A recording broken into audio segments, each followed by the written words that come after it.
reality is it's happened to every one of us. Confirmation bias is one of the most solid empirical findings in psychology.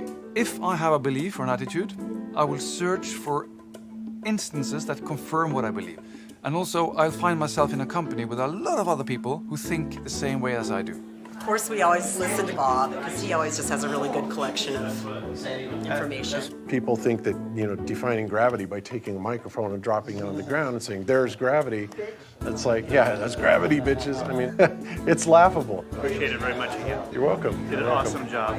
It gives me a little bit of practice, for what I'm going to be doing in Raleigh. Are you going to that by any chance? Are you going to the conference in Raleigh? Bummer. Flat Earth's positive. When flat earthers get together, it doesn't matter their background or whatever, it's like you connect on such a deep level. Infinite plane, how does that work as far as a dome, celestial? Yeah, Mark Sargent asked me about that. I'm not going to assume there's a dome until somebody can show me the curvature of the sky. Until I find out otherwise, I'm just going to say infinite. A lot of infighting becomes something of a lot of factions. We can't have agendas diverting us from the fact that we don't know if the world is, in fact, a ball or flat. As you're looking at the model, you're looking at all different possibilities and making it come together and work. When it becomes about fighting, oh, you're lying about this, or that's not true, to me, that's not productive. Flat Earth has camps. It is not unified by any degree. 70% of them believe that this is covered by some sort of dome. The other 30% believe that it's not covered and there's just more versions of this outside. I use Life of Brian as one of the metaphors for how Flat Earth fragmented when it first came out. When he was running away from them when he drops his shoe. He has given us a sign! Oh, he has given us a shoe! Instantly, within I think less than 90 seconds, a series of religions formed around the dropping of the shoe. Let us, like him, hold up one shoe and let the other be upon our... Oh, no, the shoe is a sign that we must gather shoes. Cast off the shoes, follow the goal! No! There's a dome, there's no dome. Infinite plane, it doesn't seem natural. I guess it's a dome. Hold up the sandal as he has commanded us. It's a shoe! It's a sandal! The enclosed system, you're in a confinement model like the globe was. Take the shoes and follow him! There's competition everywhere. And because of that competition, you mix that with a little bit of conspiracy, a little bit of paranoia, people go off the freaking deep end. Matt is one of the, if not the oldest veterans of the Flat Earth community. And so when he throws a temper tantrum, everybody hears it. This is what they're doing. There's a mutiny going on. The fact that you're here is like raising a red flag. Who am I? My name is Matthew Howard. I'm the reason why Edward Snowden spoke up. When the Flat Earth thing started taking off after the clues were put out, people were calling me asking to interview him because I was one of the only people that knew Matt's phone number. And he's doing the whole aloof artist thing. It's like, oh, no, I don't give interviews. What do you think their follow-up question was? Well, how about you? Do you want to talk about Flat Earth? I go, sure, why not? Here's my spiel. Matt lost it. He went atomic. He did a series of videos and called into another podcast who was streaming live, called everybody out, is convinced that I work for the government, that you, sitting here now, apparently this is a government safe house, and I am on the payroll. Matt wanted to be the king of Flat Earth, but he wanted to do it on his terms. I started this. I'm the tension that caused the Flat Earth. That's how the Flat Earth started. Which is not what happened. The community just kept growing bigger and bigger and bigger, and his voice just became lost in the wind, to where all of a sudden we started, the conference was announced down in North Carolina, and he was invited. And he said, no, I'm not gonna do the comment, why should I be in a room with you guys? You're nothing without me, that whole song and dance, and that was just annoying. So now it's getting more serious. Mark Sargent is what I always thought. He's been sent in kind of an intelligence fashion, working with Hollywood. But Mark Sargent's not Mark Sargent. It's Warner Brothers, you idiots. And I told you, Warner Brothers has a deal with the Pentagon and the CIA. Matt went on a complete terror. Did he? Cried and swore that he would have revenge. It's like, whatever, dude, you're still not coming to the conference. He's just thrashing. He's trying to tear everybody down if he can. In the grand scheme of things, it's not a big deal, but it causes ripples with the ground troops. We're trying to look for stability to get to the point where it's accepted.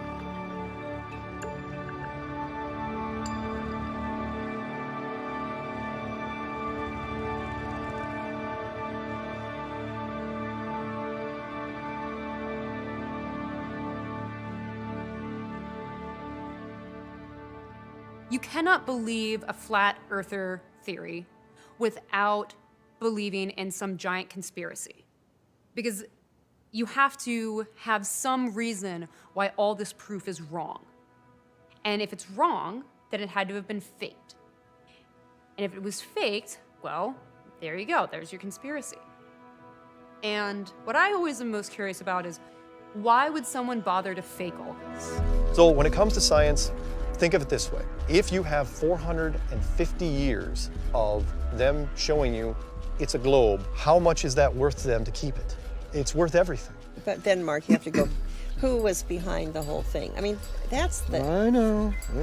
I wish I was in a conspiracy. That seems so exciting. I wish that I was getting paid off.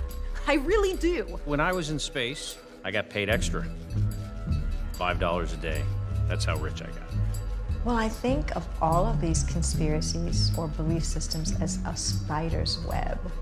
And from what I can see, the flat earth is the center of it all. If you can start getting a conspiracy theory into someone's head, it's amazing how suddenly everything seems this way. They, the powers that should not be, are doing whatever they can with the vaccines, with the GMO foods, with the chemtrails. The transgender push in the media, that they're trying to turn all the guys into girls and girls into guys. Even the fear that there will be hijackers taking a plane and putting it through a building. By the way, I don't believe there were planes through buildings. They seem to have to tell us and disclose to us what they're doing through media, movies, TV shows. Who do you think are the real controllers? I don't think there's anybody who knows who's at the top of the control grid. Some people point the finger at the Jews. Some say it's the Masons. The Rothschilds and the Rockefellers. Jesuits, Satanists. The Vatican. Yeah, ultimately, the Vatican. There's bad people in all of those groups, and probably pretty normal people in all of those groups. Although I don't know if there's good Satanists. Anybody who you can see or you know their name, they're merely a front for, you're never gonna know who the real controllers actually are. Oftentimes, it actually starts with conventional wisdom isn't to be trusted, governments aren't to be trusted, scientists aren't to be trusted. And when you start with that premise, then you can get into all sorts of corners. And I think what's really scary is what they're actually doing isn't just hiding the flat earth. It's the fact that they're still doing human sacrifice and blood rituals. What source do you trust? Myself.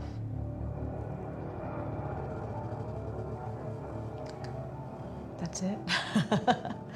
I've jokingly said if there's an event like I'll just use Boston bombing again, I'm not going to believe any of those events are real unless myself, I get my leg blown off. For many people, no matter what evidence you throw at them, they can come up with this more complicated and, in I think most of our eyes, less believable hypothesis. I get amateur astronomers will say, I can see the moons of Jupiter. Go to a planetarium. Does Jupiter look like a sphere to you? Who's to say that when you walk out of that one, you're just not in a much bigger one?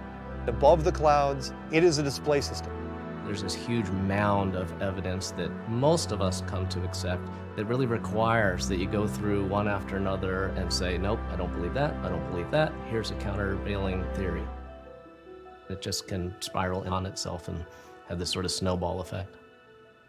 The funny thing is that I'm a conspiracy realist, but there's conspiracies about me. I look at episode 54 of Patricia Steer. These people I hired by section heads and supervisors in supervisor roles at NASA, the NSA, the FBI, the CIA. These aren't regular people. It started off with me being called a shill, as if I'm doing this for money. And then I was called a flat earth honeypot to bring men into flat earth and then steer them the wrong way because my last name is Steer. So what Patricia does is she's so pretty. All these guys. But that's a part of the lure of narcissistic, psychopathic women. I never thought that the name Patricia, which is my first name, would be spun into the fact that the last 3 letters are CIA in the word Patricia, which means I'm in the CIA, because the government would be that dumb. But okay, if people want to believe it. Other things that have been said, that I'm a reptilian and people see my eyes shape shift while I'm on YouTube, that I drink blood. The most recent one